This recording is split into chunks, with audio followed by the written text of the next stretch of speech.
টঙ্গীর station road এলাকায় polythene গোডাউনে আগুন লেগেছে। নিয়ন্ত্রণে কাজ করছে ফায়ার সার্ভিসের 4টি ইউনিট। এই বিষয়ে আরো জানাতে যুক্ত হচ্ছেন সহকর্মী পলাশ প্রধান। পলাশ, আগুন কি নিয়ন্ত্রণে এসেছে? আর এই আগুনের সূত্রপাত কি, সেটা কি জানা গেল কিনা? সুহার, আসলে এখানে সকাল 10টা 15 মিনিট পরই আসলে অগ্নিকাণ্ডের ঘটনা ঘটে।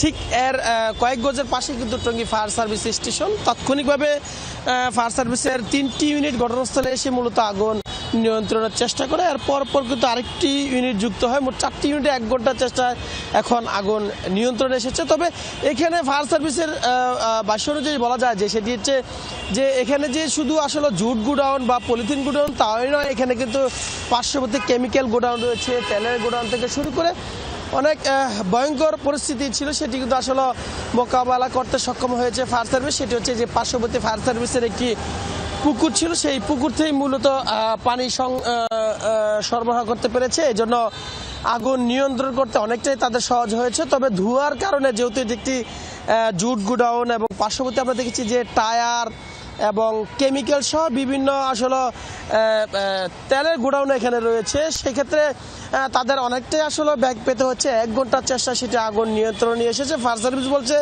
যে আসলে কোথা থেকে কিভাবে আগুন লেগেছে বা ক্ষয়ক্ষতির পরিমাণ সেটা আসলে পরবর্তীতে তদন্ত করে মূলত জানা যাবে। তবে এখানে পার্শ্ববর্তী যে দোকানিরা রয়েছে তারা বলছে যে এর পাশে মূলত অবৈধভাবে বেশ কয়েকটি গুদামঘর এবং গুদামঘর সহ পার্শ্ববর্তী কয়েকটি কেমিক্যাল গোডাউন রয়েছে এখানে। সেটি আসলে এখানে মূলত যদি এটি আসলে আগুন ধরতো সেটি অনেক বিশালভাবে তাদের ব্যাগ পেতে হতো, সেটি থেকে আসলে মুক্তি পেয়েছে ফায়ার সার্ভিস।